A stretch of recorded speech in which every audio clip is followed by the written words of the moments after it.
Up next, Authentically Detroit sits down with the one and only Mama Shu of Avalon Village. But first, this week's hot takes from Citizens Research Council of Michigan and Bridge Detroit, an assessment of Detroit's economic condition and a critique of its economic development efforts, and Detroit People's Food Co-op opens May 1st. Keep it locked. Authentically Detroit starts after these messages. Founded in 2021, the Stoudemire is a membership-based community recreation and wellness center centrally located on the east side of Detroit. Membership in the Stoudemire is available on a sliding scale for up to $20 per year or 20 hours of volunteer time. The Stoudemire offers art, dance, and fitness classes, community meetings and events, resource fairs, pop-up events, the neighborhood tech hub, and more. Members who are residents of the east side have access to exclusive services in the Wellness Network. Join today and live well, play well, be well. Visit ecndetroit.org. Hey, y'all, it's Orlando. We just want to let you know that the views and opinions expressed during this podcast episode are those of the co-hosts and guests and not their sponsoring institutions. Now, let's start the show.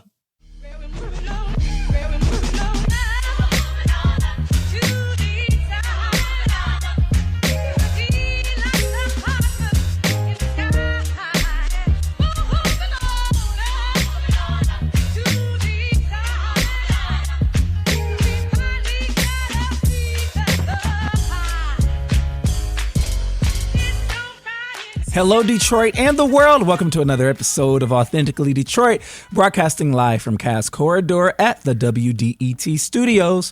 We are a content partner to BridgeDetroit.com. I'm Orlando Bailey. And I'm Donna Givens-Davidson. Thank you for listening in and supporting our efforts to build a platform of authentic voices for real people in the city of Detroit. And in this case, Highland Park, too. We want you to like, rate, and subscribe to our podcast on all platforms. Donna and I are joined in the studio this week by someone we've wanted on the podcast for a very long time and couldn't help but honor during this year's Black History Month. We're joined by the one and only nationally and internationally acclaimed and recognized CEO of Avalon Village, Mama Shu Harris. Welcome to Authentically Detroit. All right. Thank you so much. Thank you for inviting me. I am very excited. Peace and love to y'all. Peace and love to you. Thank you for being here. Okay, so we're back. How is the blessed day finding you, Donna and Mama Shu? Well, it's good. You know, I enjoyed the Usher concert last night. Right. Who are those people playing football at the Usher concert? Well, I don't know because they were kicking field goals and things. I was like, maybe the Lions should try that. Like tie the score, then go for the touchdown. But it was good. I mean, it was good watching the 49ers not win. And right. Usher's concert was amazing. Yes, it Sometimes was. I forget how old I am because I was like in there and somebody was like, this is great for people in their 40s and 30s. I was like, yes, them too, okay? Right. And for people who are raised people in their 30s and 40s. Because y'all fell in love with our stuff. I fell in love with your stuff at the same time, listening to my kids' music, so I enjoyed myself. How about you, Mama Shu? Today has been wonderful. Nice, sunny, bright in the village. I had some visitors that talked about expansion. So I am really excited about some things that's going to go down in the village. Thank you for asking. Oh, you want to share more? Ooh. Yeah. Okay. I want to share more.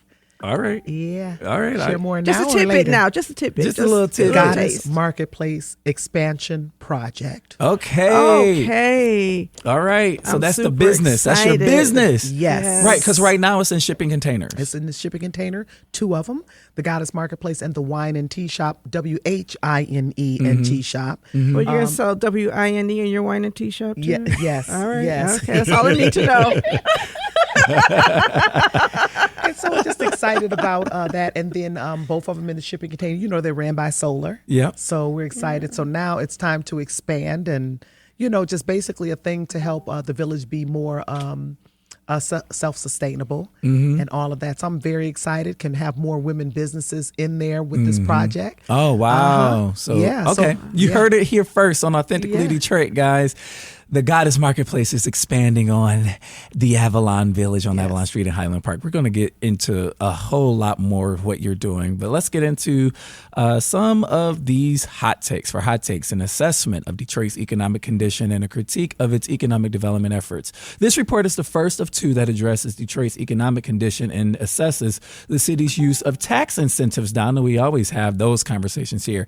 So 10 years from bankruptcy presents a demarcation point by which to evaluate evaluate the city of Detroit's economic development policy and economy. This report was drafted by the City Council's Legislative Policy Division. It was requested by them. So CRC, which is the Citizens Research Council, was asked to provide, number one, an economic analysis of the city to provide context to assessments of, number two, its economic development policies, and number three, opportunities for reform and for alternative approaches to the city's reliance on tax incentives. The report relies on decades of expertise in public matters accrued over the Research Council's 108-year existence, peer-reviewed research, conversations with community members, and the Detroit Economic Growth Corporation as DEGC, and data collected from various sources. So, in a nutshell, Detroit's economy has improved substantially since it's filed for bankruptcy a decade ago, yet the city still has some serious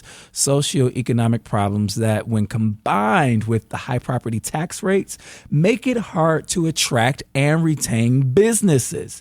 The property tax rate is one of the handful of costs to do business that the city controls, and to reduce that cost and subsidize what may otherwise be unprofitable investments, the cities offer tax business attraction incentives, tax abatements, and improvements funded through tax increment financing, or TIF for short. So, after nearly 50 years of granting tax abatements and using tax increment financing to provide improvements in the downtown areas, it could be hoped that conditions in the city would have improved sufficiently so that their use would no longer be necessary. A cursory analysis of the cost of locating in the city and the revenues businesses can expect to yield reveals that a gap continues to exist, stacking the deck against the city for business attractions. Detroit can ill afford to cease the use of tax abatements until the gap between costs developers face and return on investment is closed. The city has multiple reasons to end the Downtown Development Authority and resume the distribution of the collected property tax revenue to the taxing jurisdiction, that means the entire city. All of those reasons are negated by the fact that the DDA anticipates needing more than $571 million to finance bonds pledged against the tax capture. This suggests that the DDA could not cease operations until at least 2053 at the earliest. Donna, what say you? I love you. And I love Chase, the chair of the CRC. And of course, Darnell Adams is a board member and Catherine Kelly is a friend. So I'm going to start with saying I love you all and thank you for your contributions to getting this report out there. It's amazing to me that we have reports on the economic conditions on the city of Detroit, and we view those conditions through the prism of developers and not the people who live here. This report does not deal with the mass tax foreclosure crisis, which impacted property values in the city, which impacted wealth in the city, which impacted poverty in the city. And to ignore that completely speaks to the fact that Black folks just are seen as a drain. In fact, there's a portion of this report that I found very fascinating where it says that basically businesses are a net positive to the city economically, and people are a net negative to the city economically. But what I'd like to do is I'd like to look at the subsidies businesses receive, all of the supports businesses receive, and then look at the absence of those very same things for the people who live here. And then let's look at the balance sheet then, because other than that, I was a little bit offended by some of these assertions. When I hear what Detroit can ill afford to do, when we have people who don't have housing, when we have people who don't have water, I think the city can ill afford to have homeless people and ill afford to have people without water. So I guess it's all a matter of perspective, because if what you're looking at is economic incentives, that's one thing. And then the final thing I have to say, and I'm really excited about the Goddess Marketplace, but I'm assuming that Black-owned businesses, women-owned businesses in the hood are not the ones they're talking about having a hard time surviving, because we are not subsidizing those businesses. We are subsidizing the businesses owned primarily by white men in a district where their income taxes are frequently abated, where they're getting all kinds of tax incentives and other things to be here. And so business is not all one thing. Economics is not all what's in the best interest of white men. And then finally, in this report, they say that the bankruptcy was primarily caused by the loss of tax revenue and the inability but the proximal cause was actually predatory lending in the credit swaps, in the credit swaps, which the Wall Street celebrated. And then when the predatory lending to homeowners collapsed the economy because of racist banking practices, the city found itself having to pay back all of these bondholders, some of whom opened that darn new apartment building on the river, which I'm not going to talk about anymore. But you know what I'm talking about. $4,000. And $4,000 a month. $4,000 a month. And that was our land. That's our Joe Louis Arena. The old Joe Louis Arena site. You got four stacks a month. Jalen is here. He's our intern. Jalen. You got 4 stacks to pay to live. If you had 4 stacks a month, would you pay to live in a 400 square foot apartment? I mean, because I think we have some financial priorities here, okay? And living in a studio apartment for less so we can look out at the river, it's insulting to me. And so I think that this report is a very, very, I'm not going to say a good first start, because you can't have a report on the economics of the city that omits the economic well-being of people in the city and have that be a complete report. So I'm going back and I'm talking to my friends at the Citizens Research Council, and I'm saying, how about bringing some Black folks like me and other community developers into the conversation about economic well-being of the city so that we don't have these slanted one-sided reports that could have been written by the DEGC, except for there's a little bit of criticism thrown in. Yeah, well, I want to make clear that City Council commissioned CRC to do this. I understand. I understand. Let me ask you this question too, because I'm happy that it talked about the DDA and the monopoly that it has on the tax capture that can only be spent or redistributed downtown. What do you really make of the CRC's assertion that the DDA should and can be phased out, but not before 2050 something? You got to pay your debts. Sure, you've got to pay your debts, right? So the CRC should not be allowed to guarantee another bond. Should not be allowed. The DDA should not be. The DDA. Okay, you know me. I call my children by the wrong name. Call organizations, and that's your job. That is what you do for me, right? Yes. And I have we have this symbiotic relationship. Anyway, the DDA should not be allowed to commit any more funds. Period. Okay. Surely we have to pay back our debts, but that does not mean we have to march forward. I really liked, shout out to Chase Cantrell for writing a Facebook post where he really says, let's just stop the bleeding. We know we can't go back in the past, but if we don't invest in another hotel, another luxury hotel, another luxury apartment downtown, micro studios. What's a micro studio? If we don't do that, I think Detroit will be okay. I don't think Detroit needs to continue to attract investment into this concentrated area of white wealth. I think what Detroit needs to do is spread the love. And the other thing is we need new taxes. We need entertainment taxes so that we can somehow recoup some of the investments we've made downtown for expenses in neighborhoods where the actual people of Detroit live. Some of the things in this report are kind of interesting to me because they point out, well, Detroit doesn't have a very well-educated workforce, and all of these problems exist in neighborhoods. Right. And you know what they need? Money. And by the way, all of these investments that are going downtown are taking money out of Detroit public schools and libraries. On the east side of Detroit, we're planning a housing development, so you have to have a walk score, right? And we can walk towards just about everything but a public library from the site in question because our libraries are closed. And even when the Chrysler, the Stellantis expansion was being proposed, people said, reopen our libraries. And they said, no, that's a bit too much. So, the Monteith Library. And then, the report sort of suggests that community benefits are a drain on businesses. Well, Stellantis feels undrained to me because we gave them Connor Creek. We cleared off the land. We gave them 100 acres. And so it feels more like... The way we roll out the red carpet as a municipal government for developers promising jobs. And in the case of Stellantis, those 5,000 jobs 4,500 of which were already committed to current employees. It really just doesn't add up to me. And, I guess the other piece of this that I would say is, you're supposed to have you're supposed to be able to hire a workforce. These folks who get these tax incentives, they're supposed to use vendors and hire a workforce out of the city of Detroit. And we know that that's not been happening. And so they've been building into like these development capital stacks and pro forma the fees that is supposed to be collected to train Detroit's workforce, right? There's a story that's going to be coming out in Bridge, Detroit sometime this week around how the city hasn't even been collecting those fees. I mean, the administration hasn't even made good on. So the fact that this point around community benefits being a drain, where? Show me where. I mean, we're still waiting on that $800,000 of investments from Chrysler.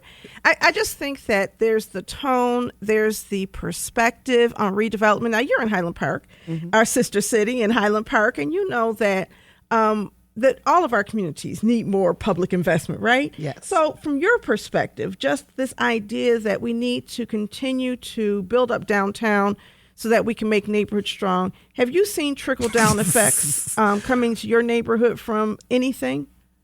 Not. But no, Mama Shu, we have to build downtown so that the neighborhoods can be strong. So, and I'm actually the opposite of that. I mean, I believe that the neighborhoods should be built strong. That's what the families are. Yeah, I was being sarcastic. I know. But I appreciate you saying that. No, go on and talk the about neighborhood that. should be stronger. Families should be built. Those type of things. Downtown, it's beautiful spaces, and I can understand that. But if you don't have, to me, neighborhoods are foundations for family, for growth, for love, for learning, early learning, for making money, neighbors and being close and intimate and all of that. And if that foundation is not set, the children aren't thriving, the neighborhood is looking poor, folks that the blight is making everybody just feel unhealthy mentally and spiritually and physically, all of that. And that's what the blight does. And Highland Park specifically, when you go downtown, you ride down, then you get to Highland Park and it's like this whole messy piece. Then you go down going towards north. It's Ferndale and all of those cities are looking beautiful. And then you got this piece right here and the neighborhoods are just tore up. And so that's where we come in to help to rebuild. Somebody got to do that part. And so I just wish more funding and more initiatives would hit the neighborhoods so that we can build healthy families and healthy places for to build on. And all of that will go good with downtown. I'm just saying, being the way that it is, and all of the other stuff should flourish too. Yeah, just imagine if we gave the same type of consideration to developers like you, community folks who have just come up with a vision and have a dream and know how to make it happen, right? Because, I mean, I have not personally been there. I've driven through. I've looked at 1,000 videos. You don't even know I'm such a fan of your work, right? So I just love you and the work that you've done and how you really started really from having so little and made it into so much, right? And imagine if you had all of the resources in the world. I think we could take those of us who are in the hood who know how to make a dollar out of 25 cents or whatever it is, 75 cents.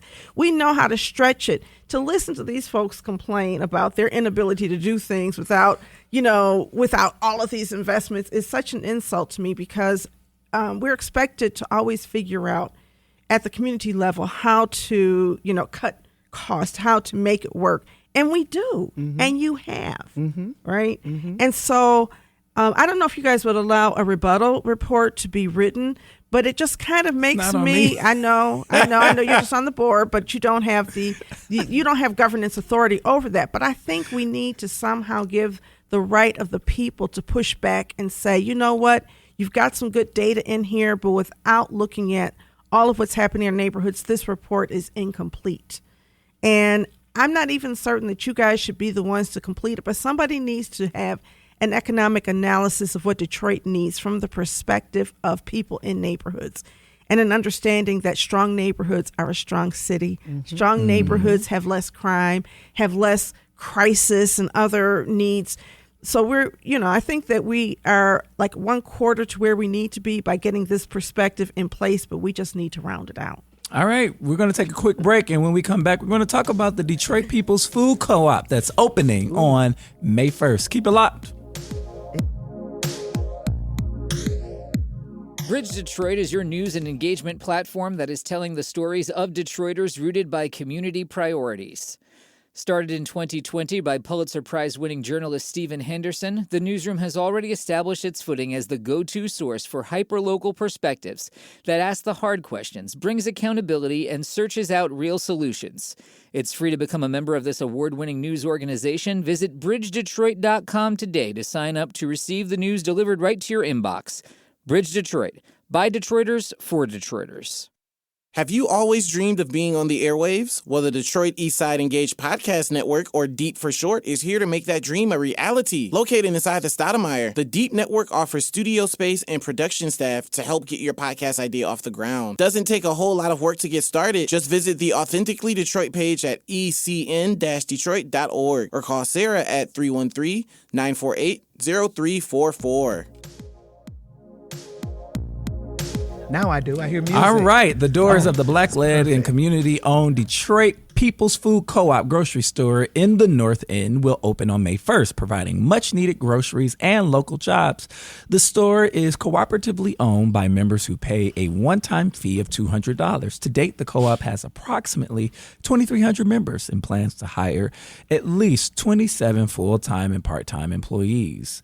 We're really excited to create a model of what a non-extractive food economy might look like, particularly in Detroit's Black community, said Malik Yakini, executive director of the Detroit Black Community Food Sovereignty Network and board member of the co-op. Yakini took city officials and project leads on a tour of the building last Wednesday. While we are specifically and unapologetically focused on the Black community, we also realize this helps everyone who lives and works in Detroit, said Yakini. Everybody benefits when we focus on uplifting people at the bottom of the socioeconomic ladder.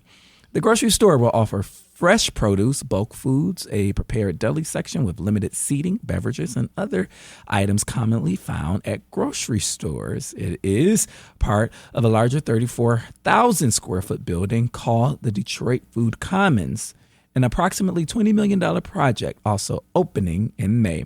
On the second floor, the Detroit Food Commons features office space, a banquet, community hall room with a capacity of around 350 people, a shower for employees, and 4 shared commercial kitchens for rent. Rental terms and rates have not yet been released. Donna would say you. Yay!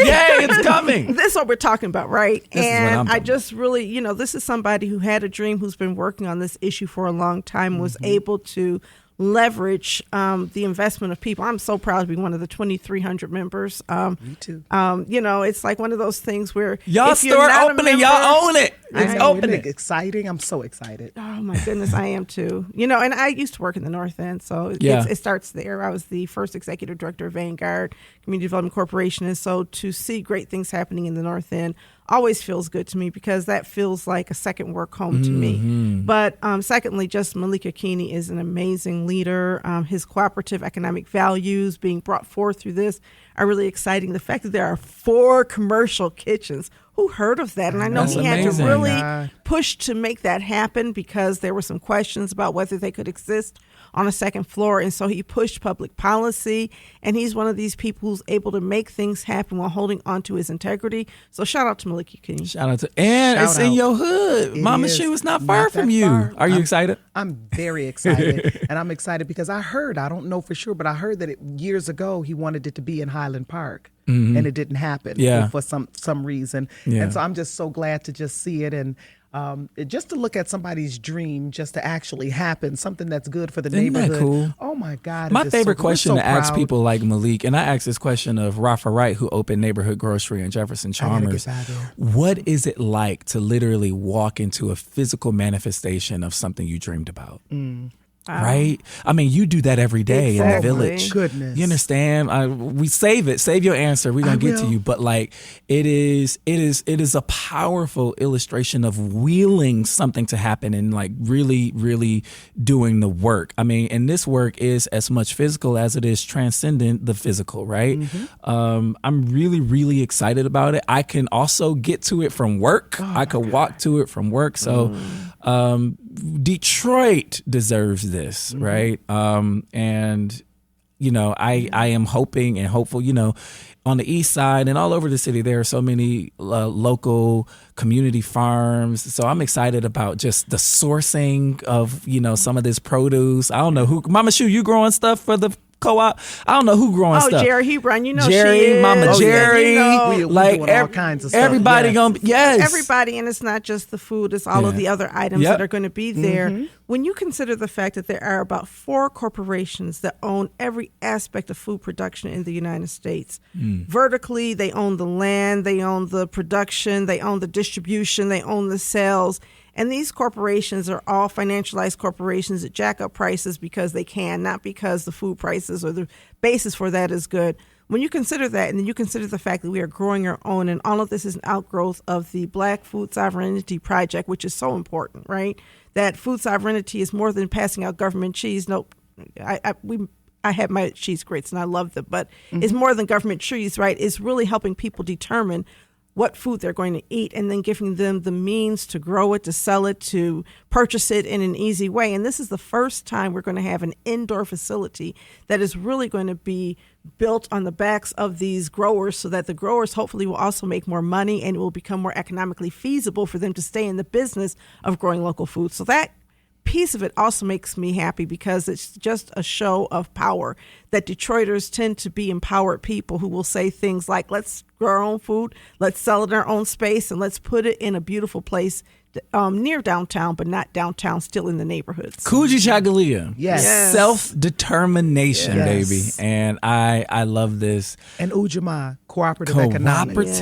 And Ujima, all of it. Work and responsibility. Right. Yes. Unity, all the principles. Yes. Exactly, all 7. Right? I love it. 7. Yes. All right, so Mama Shu, let's get to you. Okay. Let's talk to you. All right, but before we talk to Mama Shu, let's remind everybody of who this woman is. A 2023 CNN Hero Top 10 finalist, Mama Shu Harris is the founder and CEO of Avalon Village in Highland Park, Michigan. She is a mother, a community activist, and a former school administrator who served Detroit schools for 27 plus years. Her dream of building this urban oasis was manifested after the tragic loss of her son, Jacoby Ra, who was killed by a hit-and-run driver in 2007 at the age of 2. In 2021, the unthinkable happened. She lost another child when her 23-year-old son, Chinwei Liu, was murdered on January 26. Rather than falling into despair, Shu chose to heal and honor the memory of her sons by transforming blight to beauty and creating something wonderful for the people of Highland Park. She assembled a team of engineers, futurists, artists, urban farmers, volunteers, and donors from around the world who are helping to build Avalon Village, a sustainable eco-village on Avalon Street between Woodward Avenue and 2nd. The village currently owns 40-plus parcels of land and 5 houses with plans to acquire more property as the organization grows. These vacant, blighted lots and structures are being brought back to life as the Homework House, which is an after-school learning and activity center for neighborhood children, the Goddess Marketplace, an economic development initiative for women entrepreneurs, the Healing House, a center for holistic healing, a healthy cafe, activity courts, greenhouses, a micro library, basketball courts, and more. We are talking to the Mama Shu Harris. I mean, Ellen DeGeneres' friend, exactly. Mama Shu Harris. Exactly. CNN's hero, Mama Shu Harris. What's up? What up, though? So you said earlier that you are building a village. And I like that it's in the present perfect tense because you're still building. But Mama Shu, you've built a lot already. And so I want to pose my favorite question. Okay. And it's the question that I asked earlier. When you walk down Avalon Street, right? And I know that y'all got the street changed to Avalon Village. When you walk down Avalon Village Street, right, it is a physical manifestation of a dream that you had. What does it feel like? You know what? It feels very good.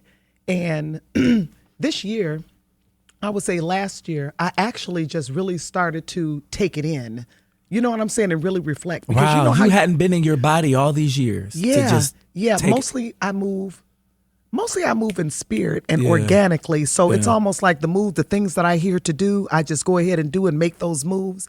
But finally, sometimes I'm just sitting around, I'm like, oh my God, I really did do this, right? I mean, as far as like really really manifested this. And my children like, Ma, even my oldest daughter, Aziza, she's like, Ma, do you really know what you do? I was like, yeah, it feels like, it feels like work, but I love it. It just feels like something that you just get up and do every single day. And so sometimes I do sit on my porch and I'm looking like, oh my God, 45 properties, this whole block. I'm like, wow, this is really like, I'm really sitting here. So more and more, I get that feeling of like, yeah, you're a badass. You really did that. Like, so now, and I'm sucking it in right now. That practice too of like, because I know that is heart and spiritual work for you, but the practice of sometimes sitting in your body, right, and allowing yourself, your body, your flesh to feel that. And I've been doing more of that. Yeah. I've been doing more of that. It's monumental. Yeah, last year, like I said, in 2020, I'm like, wow, this is really, really something, Shu. Like, no, for real, I'm sitting around here on my porch like, what the heck have you done? Like,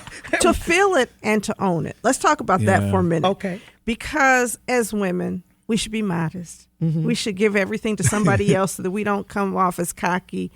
But it's not cockiness. It's awareness of your contributions and our willingness to be celebrated and to celebrate ourselves is something we're not always taught.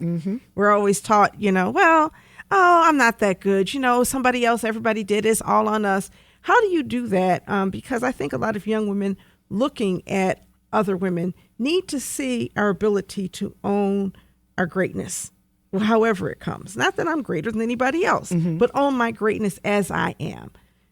Well, I've been doing that more and more. I've been really just like, hey, yep, I did it. I've been, I've come a long way.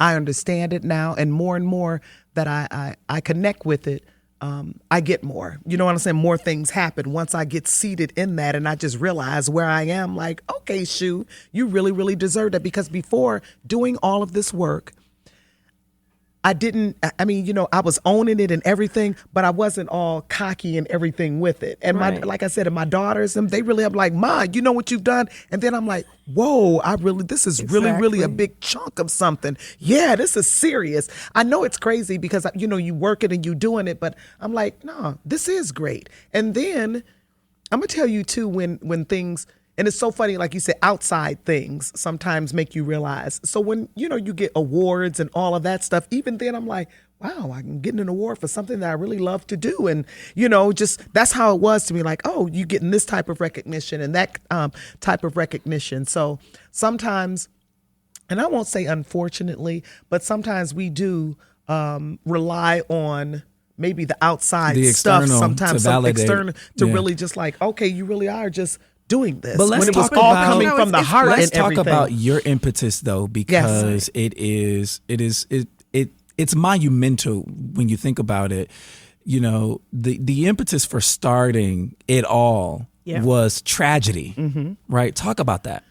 So I'm gonna let you know though, I was always a neighborhood girl, even growing up on the east side of Inner City Sub Center with Marvis Cofield and them over Come there. on, Avalon. Yes. So Shout out. He was one of my very, very first mentors. He had Avalon Village. Yeah. And so basically my mindset was always what my elders and the ancestors have always taught. We're supposed to build institutions, build villages, build wonderful things in community for our people. So I was grounded in that. So I'm really a student, a child of that type of thought. And so now I'm a grown woman doing it because it was just to me part of my responsibility, for my people and basically my contribution. So I knew that I had to contribute something because that's what we were taught and they were serious about it, our ancestors and some of our elders. So I'm like, okay, so this is my part. And so I took on this village, just to start doing this. But after Jacoby died, that was my 2-year-old, 2 years, 1 month and 6 days old. He was hit by a car in 2007, born on Marcus Garvey's birthday, August the 17th. And he became an ancestor 2007, September the 23rd. And I'm going to tell you, 6 months after that happened, I'm like, you know what? I was always seeing this block. I was born in Highland Park too, but I was always living on Rhode Island, and I was always seeing this block, and I'm like, you know what? I want to get this block and just build up my ministry. I'm gonna move over there, and I'm just gonna clean it up and make it something beautiful. So I already had intentions of building the village. I'm like, this is where I'm going to go do this at. And this place looked a mess. And so now it was just like a phoenix in the ashes, just rising now. But yeah, that's when I decided to do it 6 months after he became an ancestor. I'm like, you know what? I'm about to do this. And I moved over there. The house was boarded up. I'm washing up out of the faucet. It wasn't even a tub in there. And I bought the house for $3,000, and I just stayed in it. I remember this story. I remember. Yeah. And I never, and here's the thing too, and to your point, all of this money and stuff that's going downtown and all of these different places, and I never had the money to do anything. I mean, as far as I never had a whole chunk of money to do it. I sold fish sandwiches.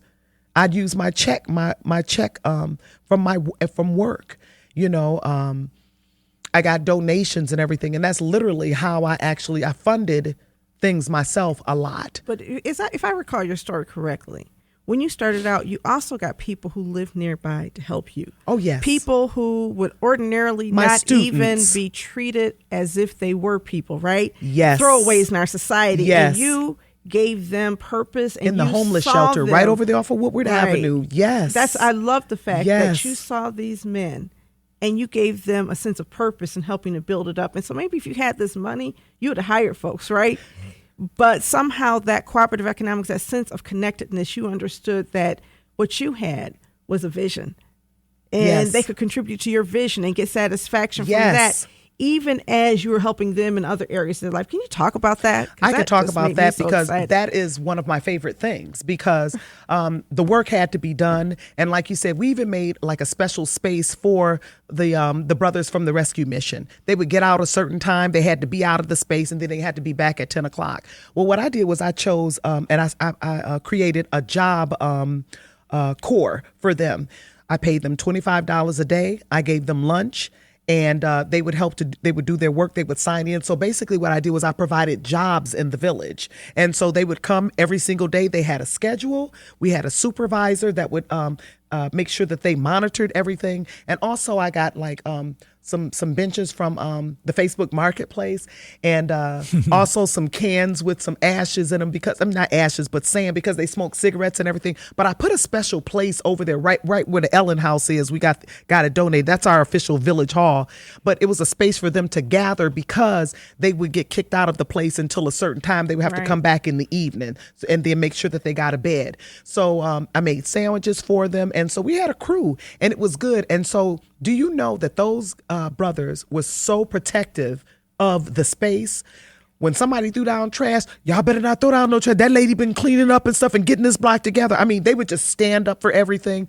The UPS truck would deliver stuff. Those guys, they'll be sitting over there. I'm telling you, they can tell you the license plate. They can tell you where the package was sitting on the porch. It's right there in the corner, Mama Shu. I mean, for real, they would watch out and everything. But even now, they know that they help to bring this to fruition, and also the students too. I did 27 years with the school system. I'm like, look, y'all need community service hours. Y'all need to come over there and come do some stuff. I've given out so much community service documentation for these kids who needed it before they graduated and all of that. So everybody helped to build the village. Well, I think that one of the things that's important there at the center of all of that is love, right? Mm-hmm. That the love that's that required. You had for the people, the love they had for you, and that the when we center our work on love, we get a different result, right? Yes. So I had a situation. I just want to compare the story. It's not the same, but I was at Vanguard, and this is when we were in a building. I was in a building all by myself. I had one staff person, and most of the building was vacant, and there was a warehouse behind it. So we got some money, and we were fixing up the space.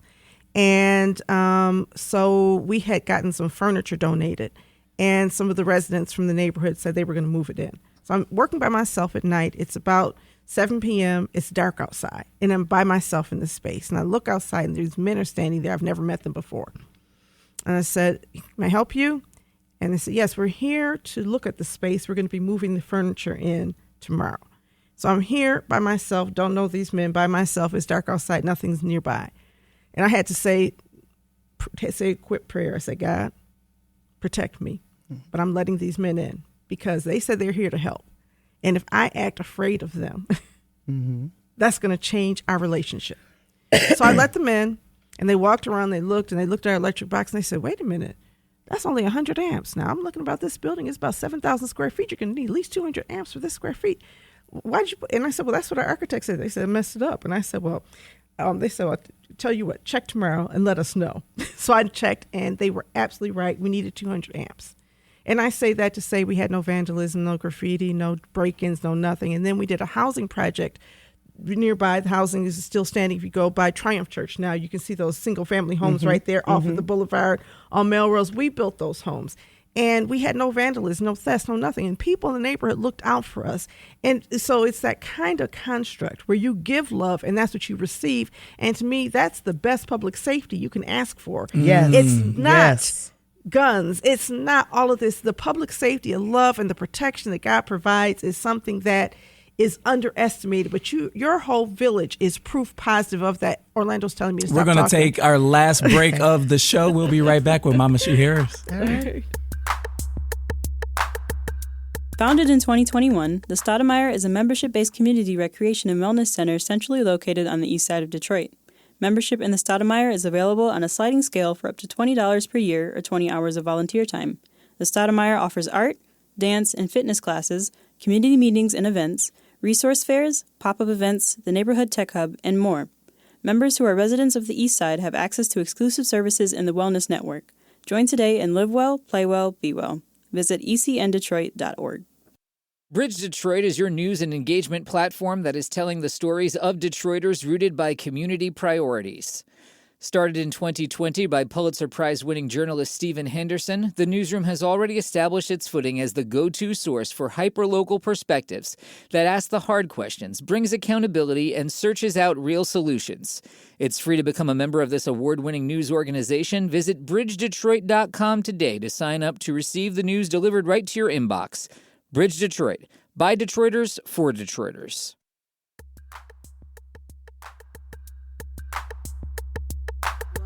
All right, we are back here on Authentically Detroit with Mama Shu Harris. Okay, Mama Shu, let's talk about this expansion and this vision you have for women entrepreneurs in the Goddess Marketplace. What's happening? What's going on? So in 2008, we did the first Goddess Marketplace. And basically, it's an economic initiative for women entrepreneurs, for pop-ups, women who are building brand new businesses or want to build their existing business. And it's just a space, a shared space. And so that's just, we did pop-ups throughout the years. And then when I got the village, I got two shipping containers installed, and I got them all remodeled.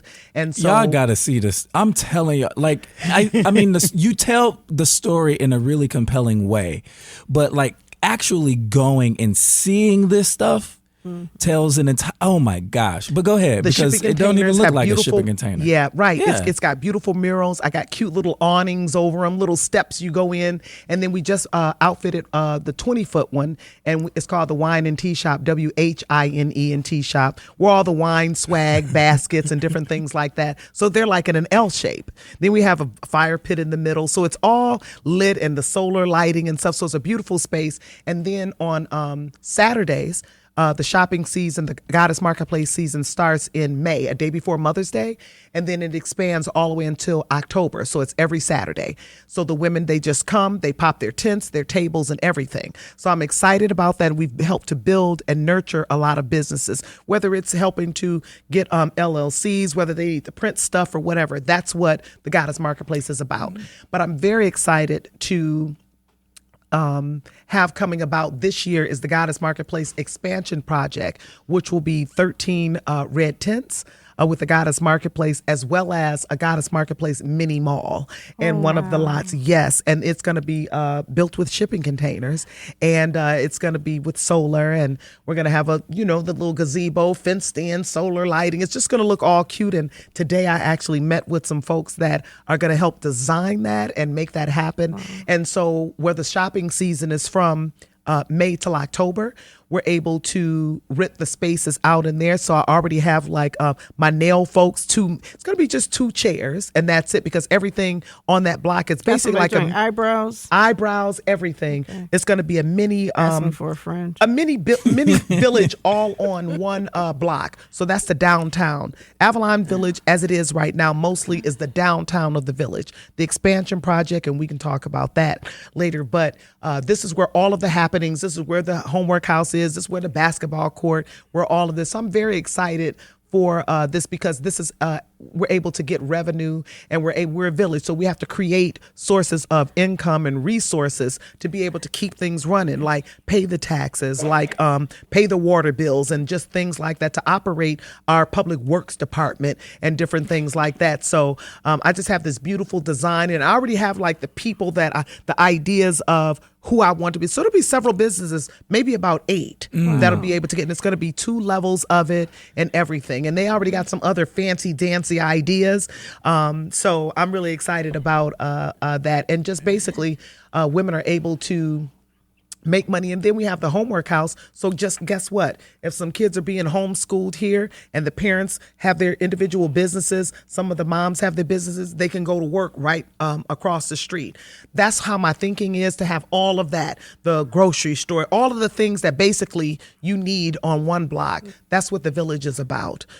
And also it's transforming blight to beauty. That's what we're doing. The place was heavily blighted, and it still is a lot of spaces in Highland Park that is that space, but we're doing our part to just, take care of a couple of blocks, basically, and just committed to doing so. So I'm excited about the Goddess Marketplace expansion project. So let me ask you a question about vision. Yes. So you're the chief visionary, right? Yes. But then you say people have these ideas. So how do you co-create as a chief visionary and bring in other people's visions? Because it seems like great leaders know how to do that. Can you talk about that? How do I bring in other people's visions? Well, it sounds like you're co-creating to some extent with other visionaries. You're not a person who says, here's my vision, follow me. It sounds to me as though you're allowing other people to bring their visions to the table. I am. So my team was students to me when I was in the school system.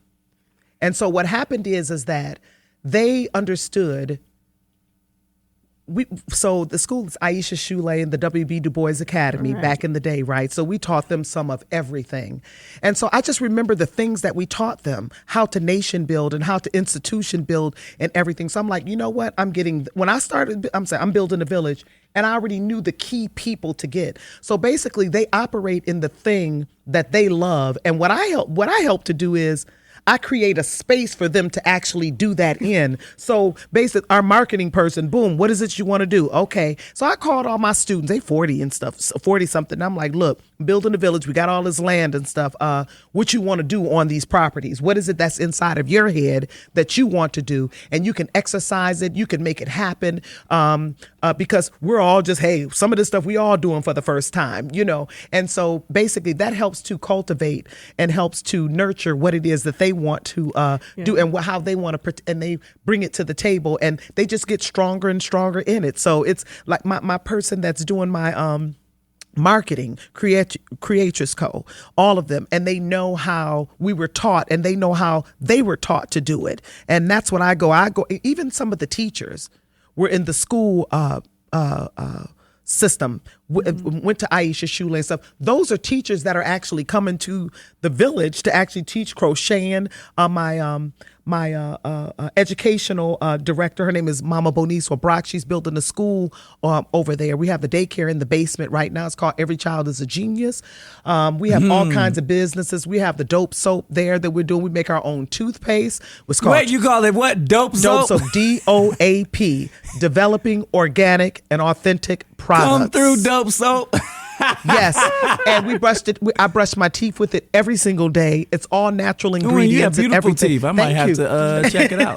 Yes, you should. Well, so it's called Truthpaste is what it's called. Yes. So we have a lot of businesses that we help to bring about and it's what is it that you want? That's what I said. What is it that you want? That's what's so exciting about sort of this collective movement as opposed to this individual, kind of Western style, top down. Yeah. And I hear it, and I can just imagine that one of the reasons people, again, from the very first of your business when you started. You brought people into your dream and you gave them a piece of it.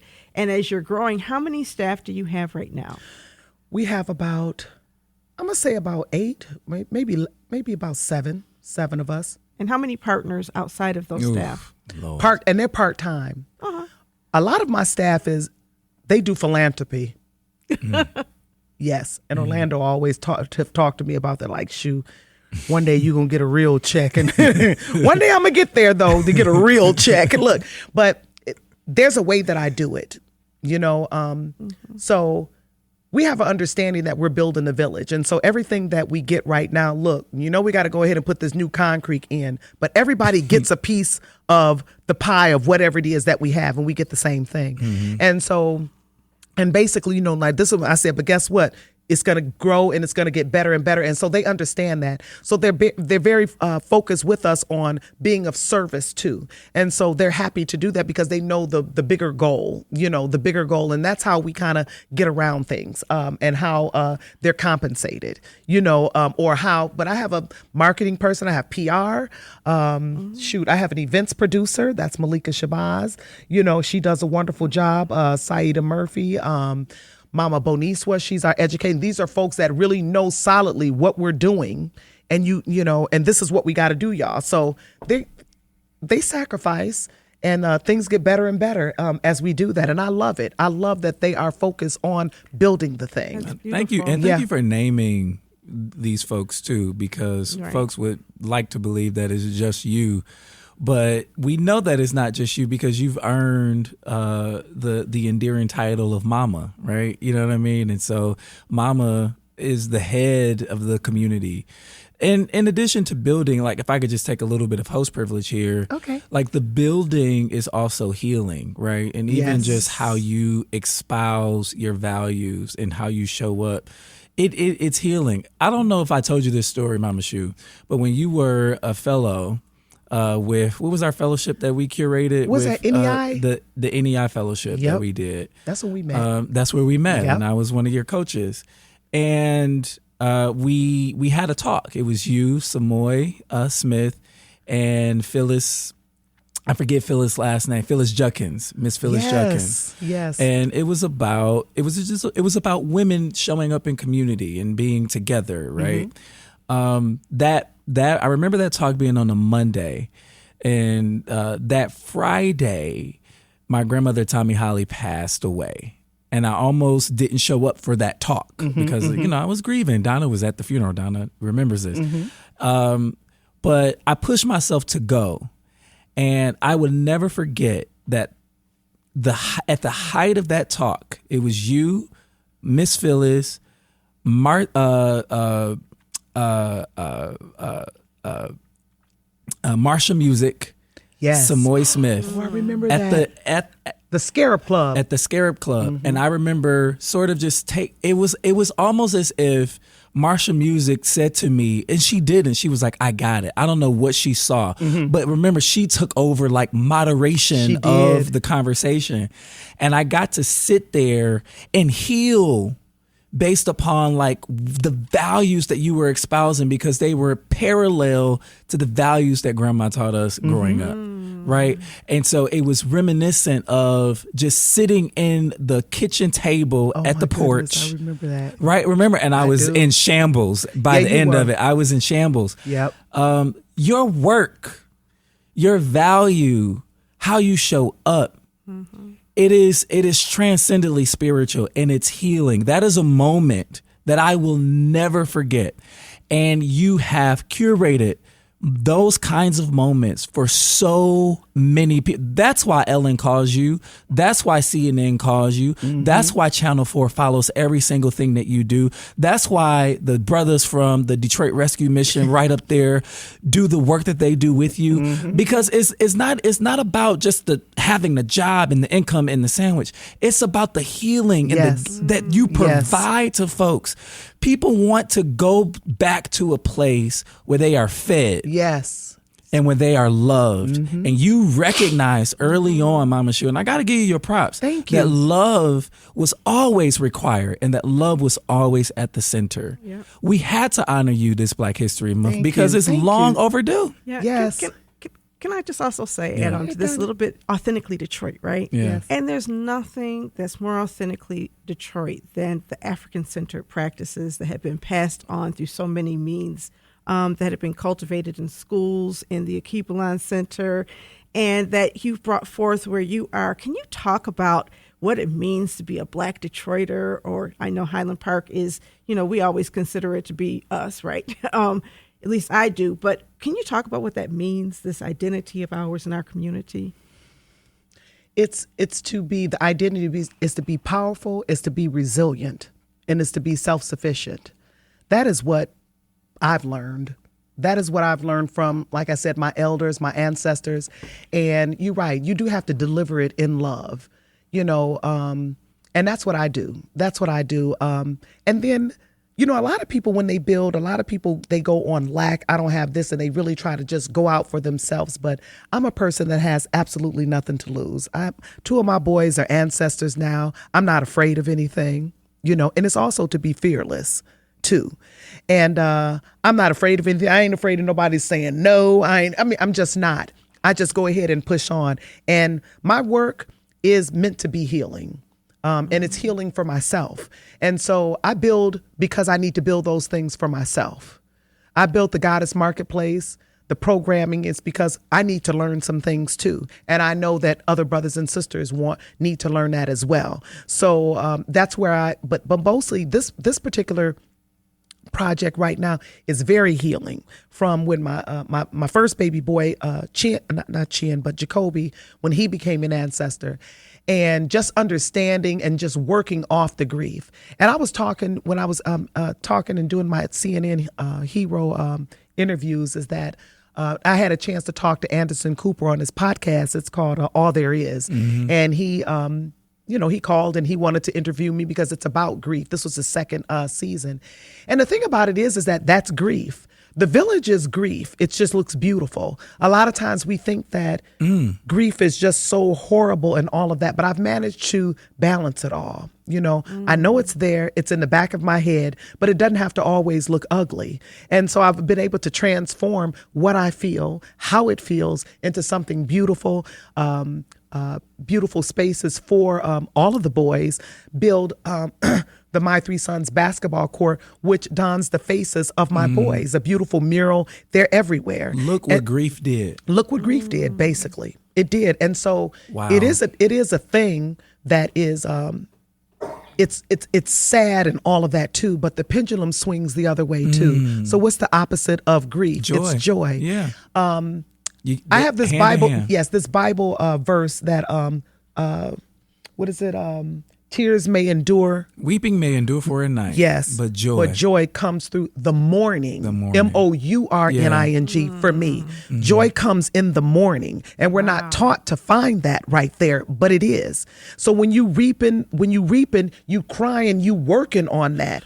At night, you churning, you getting that work done, but the joy comes, it's inside of the morning. So I've been able to find the beauty in my boys becoming ancestors. They were murdered and it was all tragic and terrible, but I found something beautiful to be able to do so I can heal myself as well as help people to heal in certain situations that go through that too.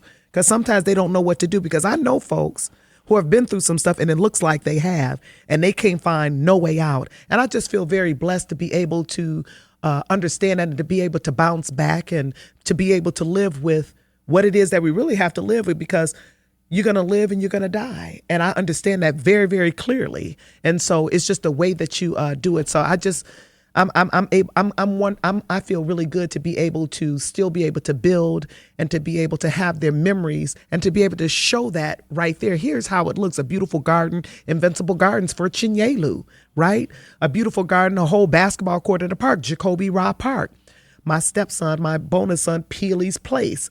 All the boys have and just the memory and just having that whole vibration, because the ancestors, they're the ones who help to guide us. So they're protecting. My son, Chim, he got killed protecting the village. I'm sitting on a call and everything, and he's across the street in his truck, and I hear the gunshots. And so I'm like, man. And I go out there, and then I see, and then he runs, and he died in the house on the next block and everything. But just to be connected and to actually see all of this, and his hands, being helping to build the homework house and everything. I taught him early. He was my partner. Chinyelu was my partner to help to build. He was young. He was 23 years old. And so now we got a gazebo and everything in his memory. So they're still there.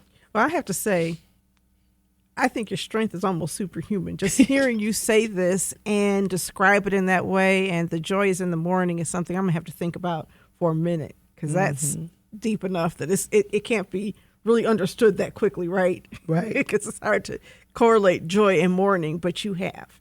And through that, you're exhibiting the kind of strength, like I said, it's like almost superhuman. So you are my hero, and I just want you to know that sometimes, you never know when people are watching you. Yeah. You never know when somebody sees you who's not saying, I see you. But I've seen you for a long time and really been moved by you for a long time. And I'm by hardly the only one. All of those people voting for you, you didn't know all of them. That was fun. Right? You had a whole lot of anonymous voters just calling up every day, just wanting to push you over the finish line. But one of the things I was really blessed to see you become was a Detroit Residents First Fund. Oh my partner. God, I was too. And I've never been on the site.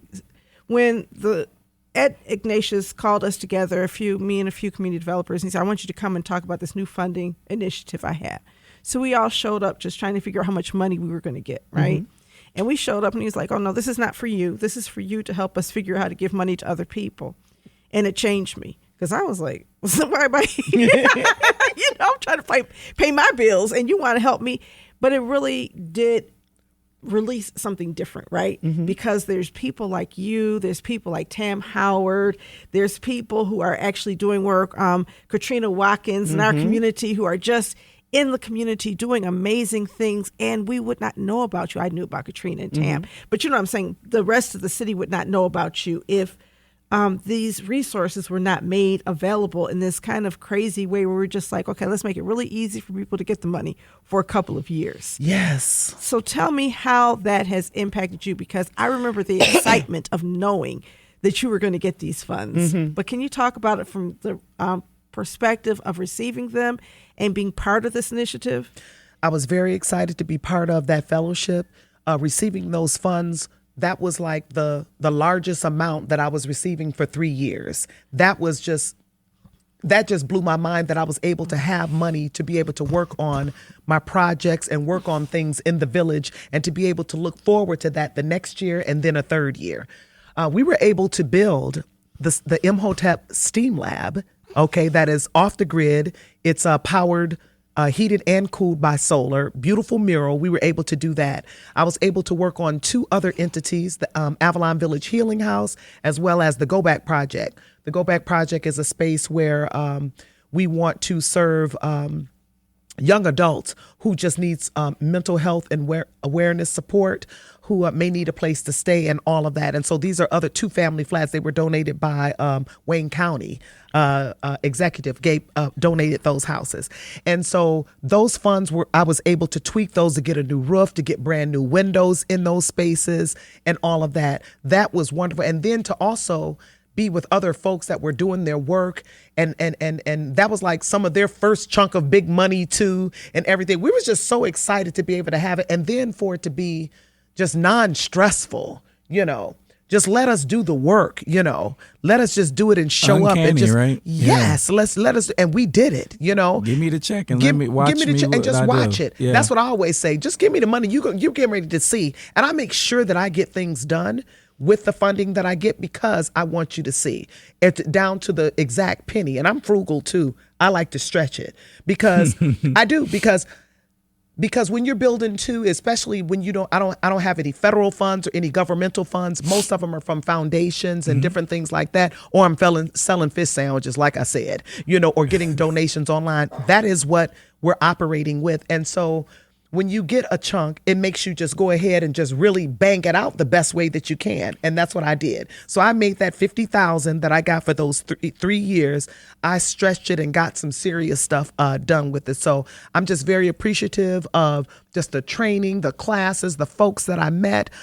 Just very thankful for that whole pot of money that was available for us all. And then also, everybody else has magic to share too. So it was just so cool to be able to have their dreams and their goals to happen too. And I'm like, wow, Detroit is really going to just be blessed when these folks get a chance to exercise what it is that they need and what they want and what they feel that's in their heart, that what they want to do. So I just was excited all the way around. I had a good time. That was a great 3 years. Mama Shu, thank you so much for coming on to be with us today. You're welcome. It is a Thank joy, you for honor, and inviting privilege us. to have you here.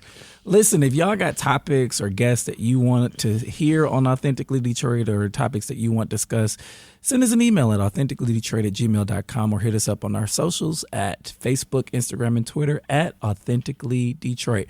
All right, it's time for shout outs. It's never enough time. We got to have you back on. Never. I know. Gosh. You have any shout outs, Mama Shu? I do. I want to shout out to my team, the Avalon Village team. I want to do a shout out to my hubster, Baba Roy, that came to the studio with me. He in here. Everybody he in here too. Yes, and everyone who has donated and loved up on the village over the years to make it the way that it is. Yes, shout outs. Also, can I say my website? Yeah, do what you want. www.theavalonvillage.org. If you want to volunteer, if you want to donate, you can also go to that website. If you're interested in any classes, any workshops, and also to use our space as a venue for your next event, your business meeting, just let us know, www.theavalonvillage.org. We'll link it in the description of this Thank you. podcast. Donna, you have any shout outs? I do. I want to shout out the Hush House, and I want to shout out Dr. Simmons. Dr. Simmons and Rashawn Harris. We have an exhibit coming up in partnership with Hush House at the Stoudemire Wellness Hub. I'm going to come visit you, and I want you to come visit me. I want to do and that. figure out how we can partner with each other, because we got some good stuff going on the east side too. Yes. So I'm excited about that. I'm super excited about our book talk, which is going to be Yes. on the 26th. So we have our Hush House exhibit opening on the 25th, and then on the 26th we have our book talk where we're going to be talking about Black AF history. Hopefully, Michael Harriet, if you're listening to our podcast, drop in on the pod. You will drop in. He says he has started to market his book by dropping in on podcasts. And I was like, how about this one? And I posted, and he actually, shared the post. So hopefully he will consider coming to Detroit. What better way to celebrate Black history than in the city of Detroit at the end of our month? But yeah. I am so stoked about our book club. It's our first book club selection of Black AF History by Michael Harry. We're going to be at Next Chapter Books, located at 16555 East Warren. That's in Detroit, Michigan, 48224. And it's happening at 4 o'clock, once again, on Monday, February 26th. Register. Go to authenticallydet.com to register. Again, that's authenticallydet.com to register. One more shout out. I want to shout out my new fur baby who is terrorizing the house today. My goodness. Her name is Coco Michelle. She is a Yorkie Shih Tzu mix, and I am in love. Oh my I am goodness. in love. I'm getting ready to go see her now. I am so excited about that. I was so jealous when I saw you had that dog. I'm telling you. Yeah, you gotta come meet her, Donna. I am. I'm going to come Yeah. over and meet her because my Yeah. cats won't let me get a Oh dog. no, man. We'll have a Bouvier and the Cane Corso and a cat. Oh, I love Oh, the wow. Corsos. They're huge and Huge, beautiful. family oriented. Oh my Yes. God, I just Ooh, I love gotta them. come Yes, see 'em. nice protection dogs. That's as right. well. They don't yeah, play. so we got those are village dogs. Village dogs. I Yep. love it. Orlando's dog is not a protection dog. I'm just saying. She is Just a not. cutesy. Just a cutie patootie. I love it. I know, right? And a little terror when she wants to be. We thank you all so much for listening to Authentically Detroit. We'll see you next time.